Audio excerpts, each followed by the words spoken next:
I caught my GF cheated on me before our marriage, so I planned my exit and moved on. Story 1. Dates 8 years then cheated on. I want to curl up and die. Straightforward, male, 26. I caught my 8-year-old girlfriend cheating on me through text messaging. She was literally passed out with phone in hand and text app with the dude up. He's a co-worker and she swears she hasn't done anything other than, which I don't believe. She began her first full-time job as an LPN around 9 months ago, and she struggled to balance working full-time and having a social life. She wanted to do significantly fewer activities with friends, and she needed her days off to be spent at home watching TV and doing nothing. It also seemed to have killed her urge. I chose to be patient with her since I had begun full-time work 1.5 years before her, and the existential dread of working for a livelihood was still vivid in my mind. But things never got any better, not really. Then something strange occurred. She claims she still loves me and doesn't know why she did it, but she does feel like we stalled a little, which I agree, but I tend to put that stagnation on her as I try to get her out.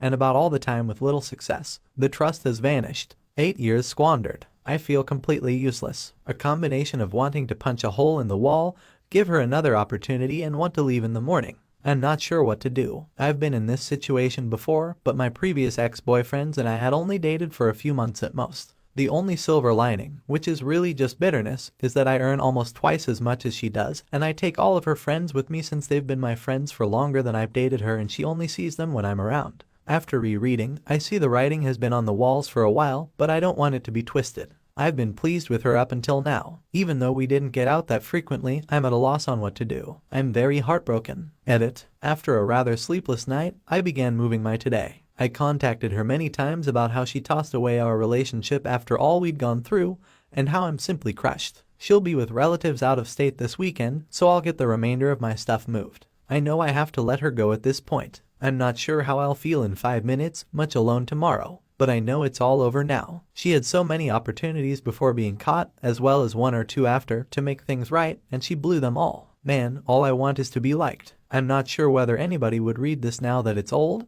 but I may save it for myself. Alternatively, you may take it offline and perform the same thing. Anyway, this has been the most difficult week of my life. We severed it entirely when we met in person on Monday. She apologized and claimed she still loves me, but we can't be together just now. F her for being such a coward, and included the still love you line. 1/3 of the time I've been weeping uncontrollably and thinking about what might have / should have been.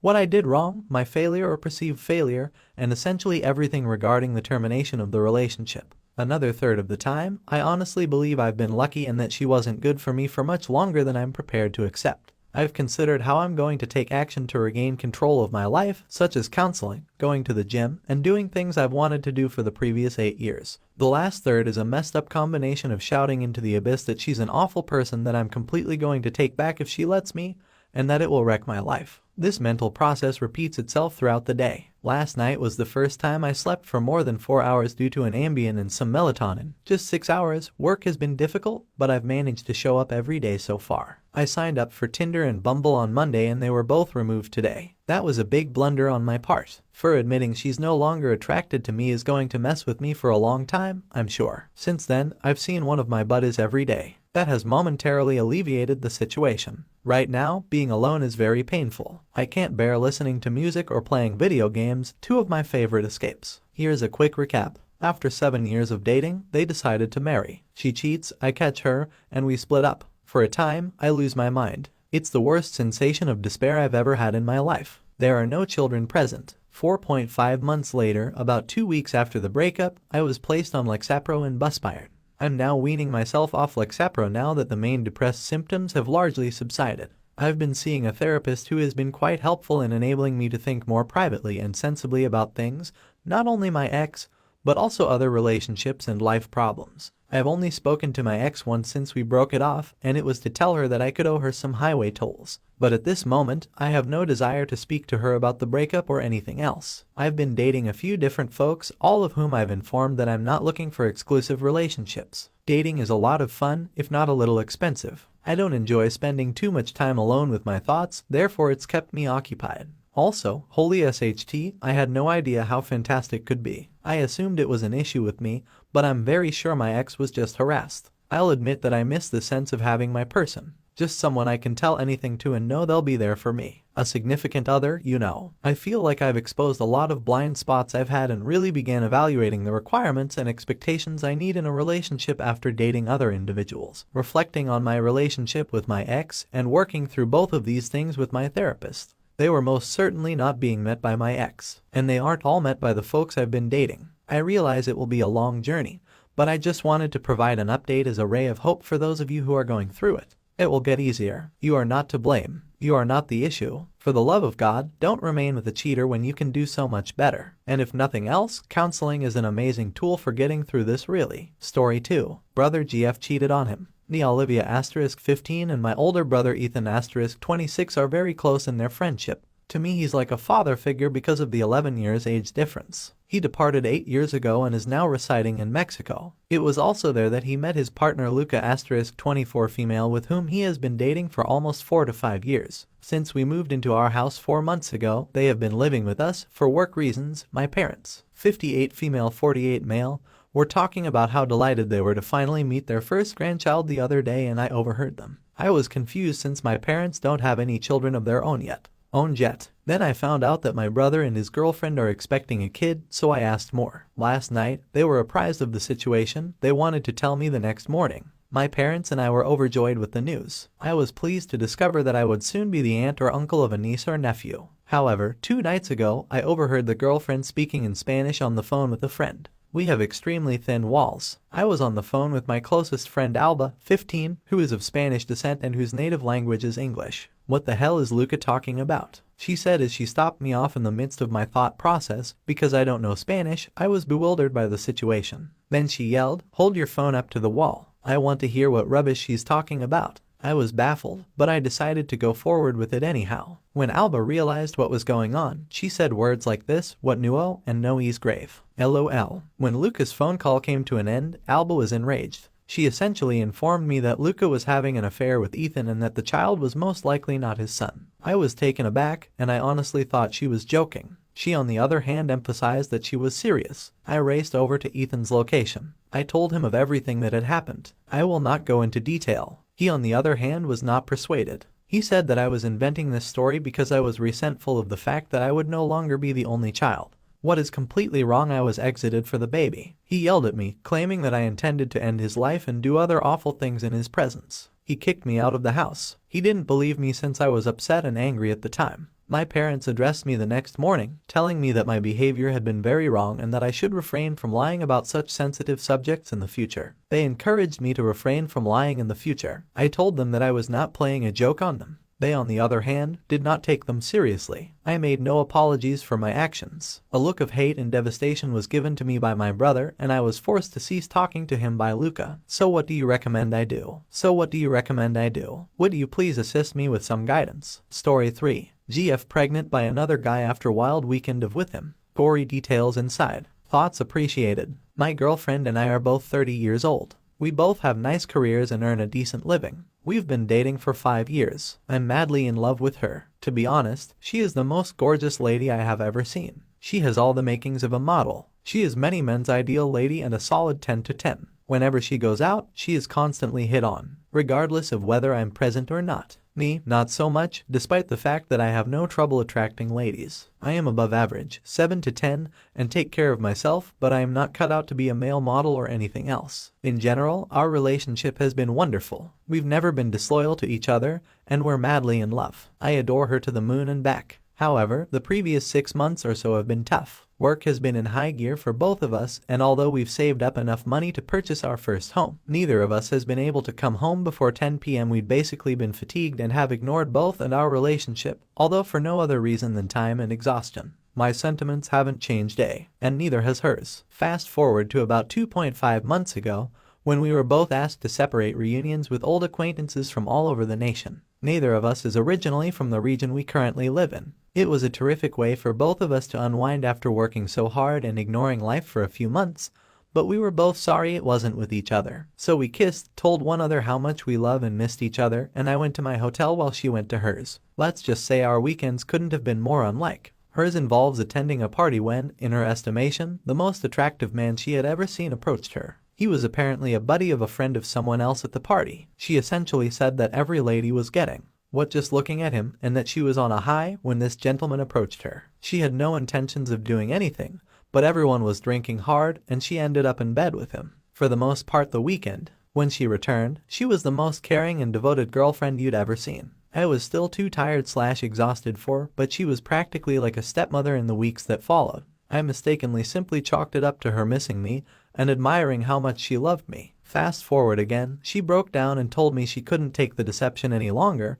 and she told me everything. I'm sure she was prompted by the fact that she found out she was pregnant that morning. There is zero chance that it will be mine. She is the most pitiful and terrified lady you have ever seen. She even begged me to physically hit her since she is so enraged that she cheated on me. She will do anything I ask of her to make things right. It's truly rather frightening. She is terrified and physically shivering at the possibility of my abandoning her. If I'm being honest, I believe the most of the anxiety stems from the baby. She is sobbing, claiming that she can't get rid of it and that she is frightened of keeping it and raising it alone. I was entirely deafeningly deafened. I told her that before I went any further, I needed to know the truth. I have to remember every detail of what occurred that weekend or I'm out the door. I knew this was a two-edged sword, that reality and hard truths may ruin me, but I'm one of those individuals who can't not know. The information was horrible and made me physically nauseous. I really puked. For the weekend, my girlfriend essentially served as this guy's personal porn star. Here are some highlights. It was the hardest, most forceful she'd ever had, and she enjoyed every minute of it.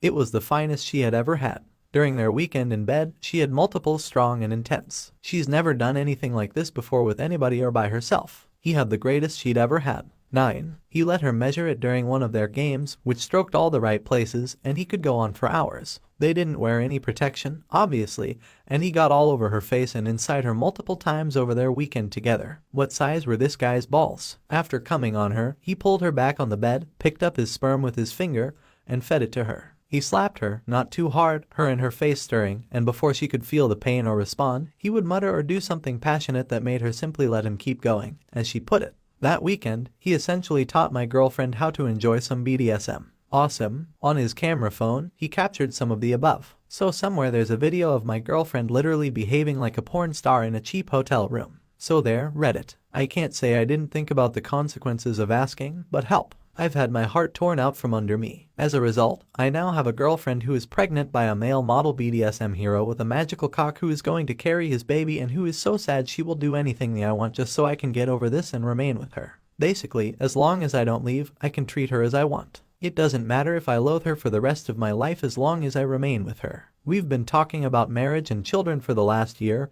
and she's still waiting for me to say yes. She continues vowing to spend the rest of her life making things right with me and being the greatest wife I could ever desire. I'm at a loss for words right now. I feel as if every sensation in my body has been shorted out, and I am now completely numb. My initial inclination is to just wait for her to arrive at work in the morning, then pack my belongings and depart. I'm not the sort of guy who would care for another man's child, especially now that I know the complete story of how it came to be. We only have 2 months remaining on our lease, and I can easily relocate to a different part of the nation with my employment. Right now, I'm quite thankful for that, so I have the option of leaving and never speaking or hearing from her again. The only issue is that I'm madly in love with her. I don't think I'll ever be over her. I'm undecided. I'm questioning myself. What are your thoughts, Reddit? Is it feasible to get out of this situation? I can't think of anything. I just can't parent this man's child. I'm afraid not. My thoughts were all over the place. Rational thinking would be fantastic right now. Story 4. My wife cheated on me and I don't know how to deal with it. All of this occurred 4 months ago. I'm sure she did. We were going through some difficult times, trying to figure out where we wanted our lives to go, and things seemed a little stagnant. A lot of debt and little genuine job development in either scenario. We discussed declaring bankruptcy and obtaining a divorce. She suggested that we live apart for a week or two while we were attending to therapy. I was extremely opposed, but she insisted on it.